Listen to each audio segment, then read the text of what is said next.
네, 이데일리온 라이브 오늘부터 저 그리고 이데일리온 파트너분들과 함께 시장에서 꼭 체크해봐야 될 이슈부터 종목 특징주까지 알아보는 시간 꾸려가 보도록 하겠습니다. 오늘은 김태훈 이데일리온 파트너와 함께 이야기 나눠보겠습니다. 안녕하십니까? 안녕하세요. 네, 파트너님 반갑습니다. 저희 오늘 이렇게 시청자분들께 처음으로 인사드리게 됐는데요. 앞으로의 각오라고 할까요? 우리 시청자님들과 어떻게 소통하실지 이야기 간단하게 부탁드릴게요. 네.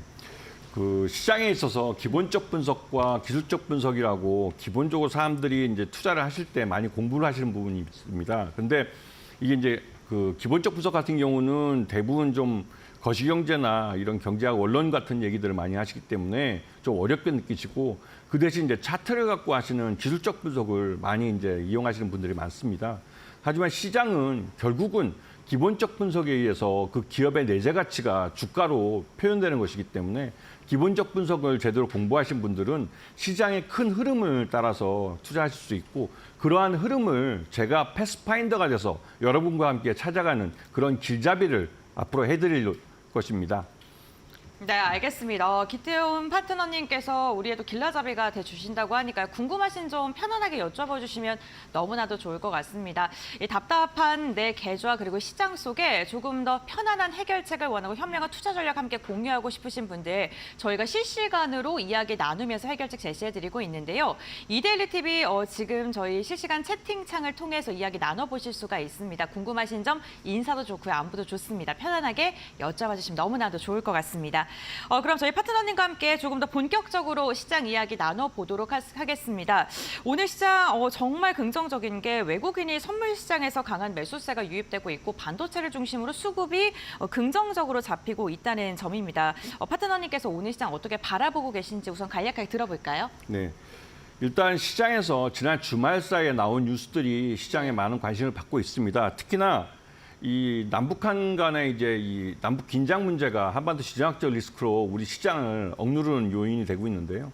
일단은 뭐 미국 시장에서 미국이 뭐 그 다우지수나 S&P 500 지수가 사상 최대를 찍으면서 시장 분위기는 굉장히 좋지만 일단은 우리 한반도에 관련된 한반도 지정학적 리스크 때문에도 시장에는 항상 리스크라는 게 존재합니다. 특히나 지금 현재 이제 그 북한에서 우리 남한 뭐 무인기가 평양 상공을 나르면서 대북 전단을 뿌렸다고 주장을 하면서 그쪽에 방송을 틀어대고 있는데요. 그러다 보니 이게 또 혹시라도 이게 또 우리 한반도 지정학적 리스크를 강화시키는 쪽으로 가서 남북 긴장이 우리 증시를 억누르는 게 아닐까라는 그런 두려움이 나타나고 있고 또 특히나 이 방산주 쪽에서 이러한 흐름이 주가로 보여지고 있습니다. 그래서 우리 시장에서는 지금 현재 이 대내적인 문제와 대외적인 문제들이 시장에 모두 영향을 미치고 있고 그러한 거시경제 지표들이 시장을 억누르고 있는 하나의 요인이 되고 있고 주가의 발목을 잡고 있죠. 그래서 우리 시장에서 주가 지수가 코스피 지수나 코스닥 지수가 꾸준히 오르지 못하고 항상 박스권에 갇혀 있는 그런 양상을 보여주고 있는 것입니다. 지금 보시게 되면 지금 한반도 지정학적 리스크 쪽에서 이 남북 긴장이 고조되면 우리 개인 투자가분들이 중소형 방산주들을 매우 좋아하십니다. 이게 이제 일종의 학습 효과가 돼 있기 때문에 묻지마 매수가 들어오곤 하는데요. 이렇게 되는 시장에서는 다른 어떠한 뭐 호재성 재료도 먹히지 않는 그런 좀 이 남북 긴장에 또 한반도 지정학적 리스크에 묻혀버리는 장세가 펼쳐지는 경우가 있죠. 그렇기 때문에 이 남북 긴장이 고조될 때는 항상 조심할 필요가 있는 것입니다. 네, 그렇군요. 어쨌든 지정학적 리스크로 인해서 코리아 디스카운트가 조금 발효될 수도 있다. 그 부분 염두하시면서 시장 대응을 해보셔야 된다라고 이야기해 주셨는데 그래도 미증시 괜찮았고요. PPI라든가 이런 지표 자체가 그래도 괜찮게 나왔고 은행권 실적도 그래도 나름 괜찮았던 것으로 확인이 되고 있거든요. 근데 저희가 또 체크해봐야 되는 게 중국이라든가 이런 동향도 확인해야 되지 않겠습니까?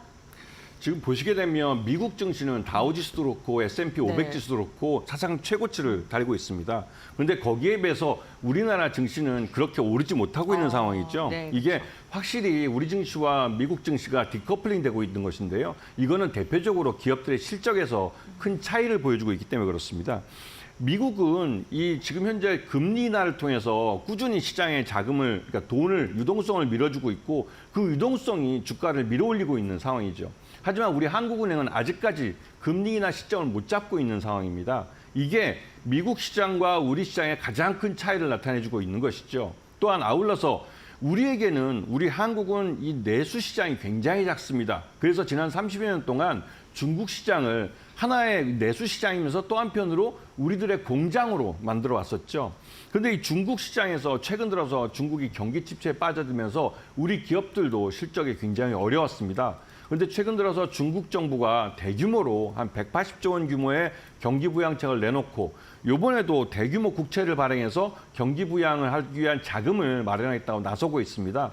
그런데 이러한 효과들은 결국은 우리 기업들에게는 중국 시장에서 더 많은 것을 팔 수 있는 기회를 잡게 되는 것이죠.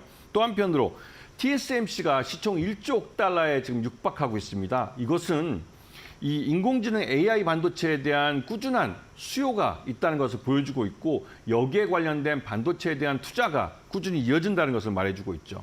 하지만 다른 한편으로 미국 시장에서 테슬라가 일종의 기술주의 대표주라고 할 수 있는데 이 테슬라가 이 로보택시라는 것을 발표하고 나서 공개하고 나서 주가가 급락을 했습니다.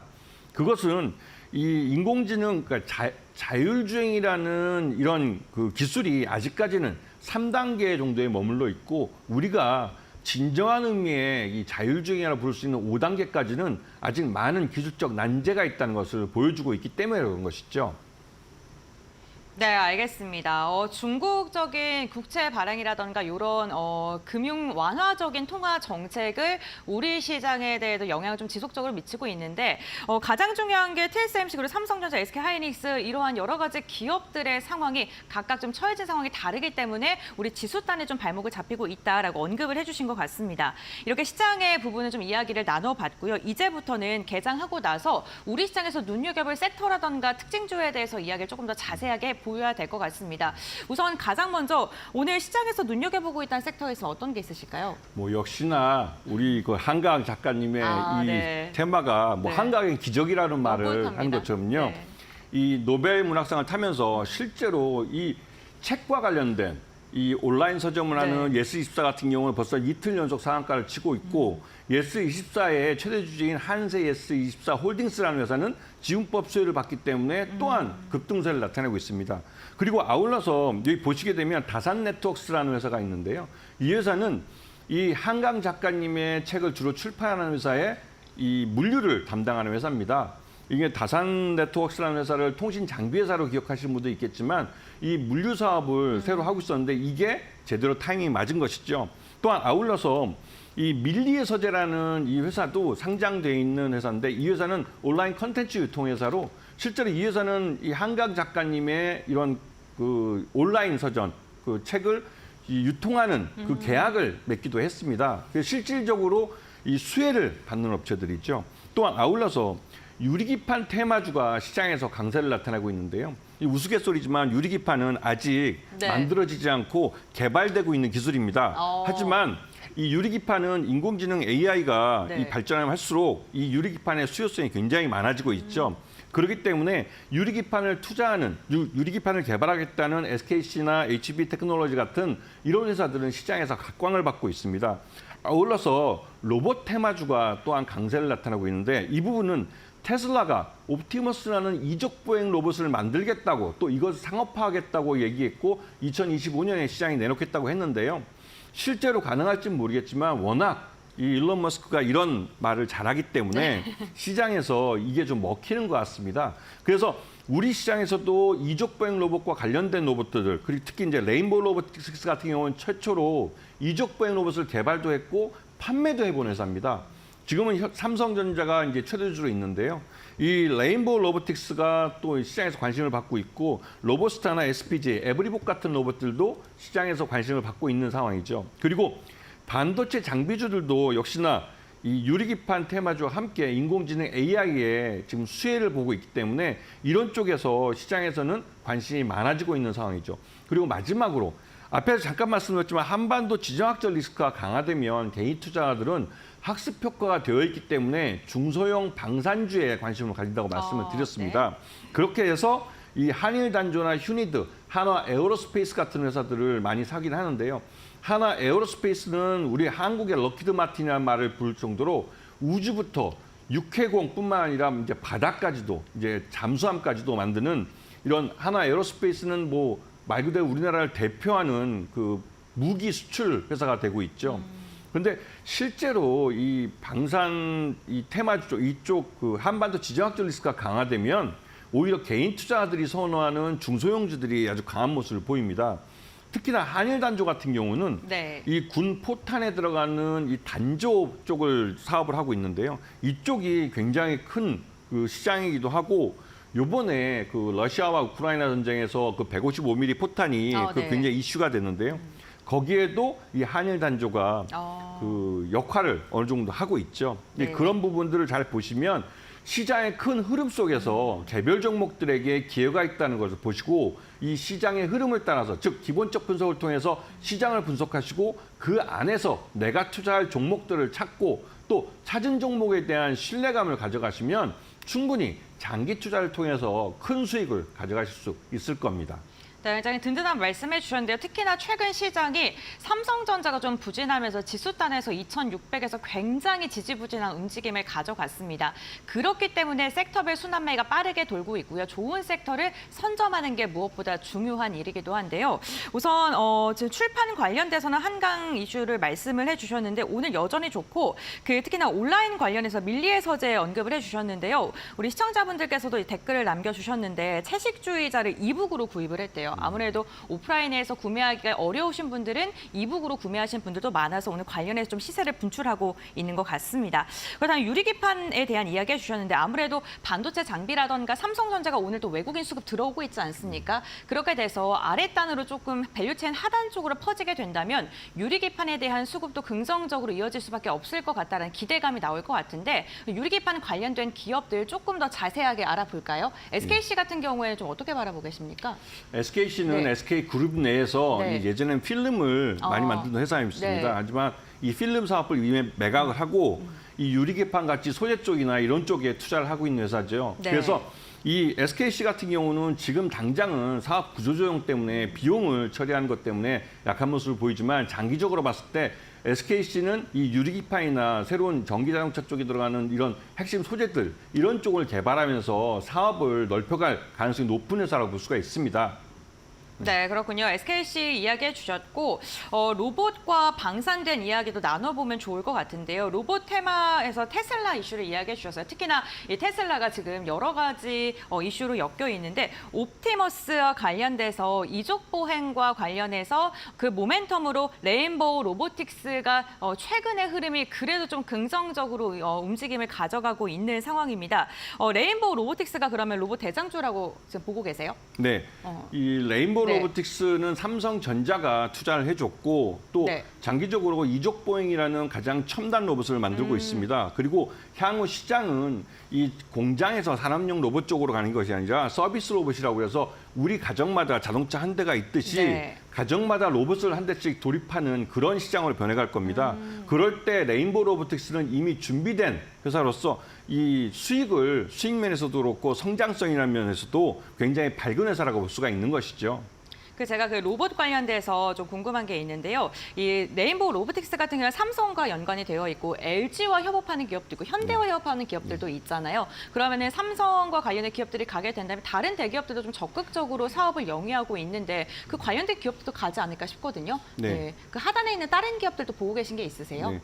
일단 그 말씀하신 대로 우리나라의 그 대기업들은 다 네. 로봇 쪽에 진출해 있습니다. 보시다시피 로봇 시장 자체가 굉장히 크고 이 시장 자체가 우리가 각 가정마다 좀 자동차 한 대씩 있듯이 즉 마이카 시대를 열었던 것처럼 네. 이제 마이 로봇 시대를 열 가능성이 크기 때문에 이 로봇 시장에 대한 투자가 많이 이루어질 수밖에 없는 것이죠. 특히나 대기업들 같은 경우는 미래 성장성, 미래 먹거리로서 이 로봇 쪽에 많은 투자를 하고 있고 이런 투자가 시장에서 이 주가의 상승이나 이런 부분으로 나타날 수가 있는 것이죠.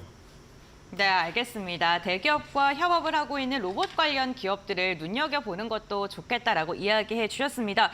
여러 가지 섹터를 말씀을 해주셨어요. 4가지 섹터 말씀해 주셨는데 그 가운데 과연 우리 파트너님께서 눈여겨보고 계시는 종목은 어떤 게 있는지 오늘의 공략수를 이제 알아보도록 하겠습니다. 파트너님께서 어떤 종목 좀 가장 관심 있게 보고 계실까요? 지금 보시면 아시겠지만 가장 시장을 짓누르고 있는 건 역시나 한반도 지정학적 리스크죠. 이 지정학적 리스크가 강화될 때는 다른 어떠한 호재들도 먹히지 않고 시장이 이 남북 긴장이나 같은 이 한반도 지정학적 리스크에 휩쓸려 가버립니다. 네. 그렇기 때문에 중소형주긴 하지만 한일 단조 같은 회사는 실질적으로 이 한반도 지정학적 리스크 속에서 돈을 벌고 있는 회사고 네. 실제로 외국인 투자가들도 꾸준히 이 한일 단조를 사모으고 있습니다. 그게 일종의 리스크를 해지하기 위한 투자라고 볼 수 있기 때문에 여러분들도 관심을 가지시면 충분히 좋은 기회를 가질 수 있을 겁니다. 네, 한일 단조 같은 경우에는 최근 외국인의 매수세가 지금 꾸준하게 들어오고 있습니다. 10월 들어서 연일 매수를 좀 선택하고 있고 이와 관련해서 좀 주가도 반응하고 있는데 현재 주가 위치가 2,225원 단위예요. 오늘도 3%가량 상승하고 있는데요. 그냥 전문가님께서 보고 계시는 밴드가 좀 궁금하거든요. 네, 목표가라던가 아니면 손절가 어떻게 잡고 가면 좋을까요? 실제로 네. 이 한일 단조는 이미 상당히 좀 오른 상태이긴 합니다. 네. 왜냐하면 지금 흐름 속에서 지난번에 저점에서 올라왔을 때 한 30, 40% 정도 올라온 상태인데요. 네. 하지만 실적이 계속 꾸준히 좋아질 가능성이 크기 때문에 이번에 박스권 상단을 치고 올라갈 가능성이 크고 네. 이건 특히나 시장 내에서 이 남북 긴장을 고조시키는 뉴스들이 계속 나온다면 네. 지난 주말 사이처럼 그런 불안감이 투자자들 사이에 마음에 자리하고 있기 때문에 이건 학습 효과에 의해서 묻지마 매수세로 나타날 가능성이 크기 때문에 그럴 때 즉 이제 장기 투자하기에는 리스크가 있지만 일시적으로 이런 시장의 어떠한 이 테마성 강세를 나타낼 때 그때 한번 뭐 테크닉적으로 이제 매매를 할 수 있는 그런 종목이라고 볼 수가 있죠. 그래서 가격을 제시하는 게 솔직히 좀 무의미할 수도 있고 자칫하면 개인 투자가분들이 장기 투자를 할 수 있는 종목이 아니기 때문에 리스크가 있습니다. 네. 그런 부분 때문에 제가 쉽게 말씀드리긴 좀 어려우실 것 같고 나중에 다른 기회가 있으면 한번 그때 이런 종목들을 어떻게 접근해야 되는지에 대해서 한번 깊이 있게 말씀을 드릴 기회가 있을 것 같습니다. 네, 어쨌든 변동성이 좀 있는 종목이다라고 언급을 해주셨고 지정학적 리스크로 강한 변동성이 나올 때 그 변동성을 활용을 해서 수익을 찾아가는 전략이 유효하다라고 이야기해 주셨습니다. 오늘 뭐 대장주로 방산 관련돼서 스페코나 코콤 움직이고 있고 두 자릿대 강세 보이고 있고요. 한일 단조도 역시나 변동성 있는 종목이기 때문에 거래량이 더 실려준다면은 시세를 분출할 수 있을 것이다라고 언급해 주셨으니까요. 투자 포인트 잘 찾으시면 좋을 것 같고요. 그렇다면 우리 파트너님께서 오늘 우리 시장에 대해서 어떻게 바라보고 계신지 간략하게 정리하고 마무리하겠습니다. 지금 우리 시장은 미국 시장에서 네. 여러분 보시면 아시겠지만 이 반도체 쪽이나 이런 쪽이 우리나라 시장과 연관돼 있고 또 우리 기업들의 실적과 연결되어 있습니다. 철저하게 이 주식 투자에 있어서는 실적을 놓고 보셔야 됩니다. 말 그대로 미국 시장이 좋아지면 미국에 수출을 많이 하는 그런 기업들이 실적이 좋아질 기회가 생기고 그런 실적은 결국은 주가를 밀어올리는 동인이 되기 때문에 그렇습니다.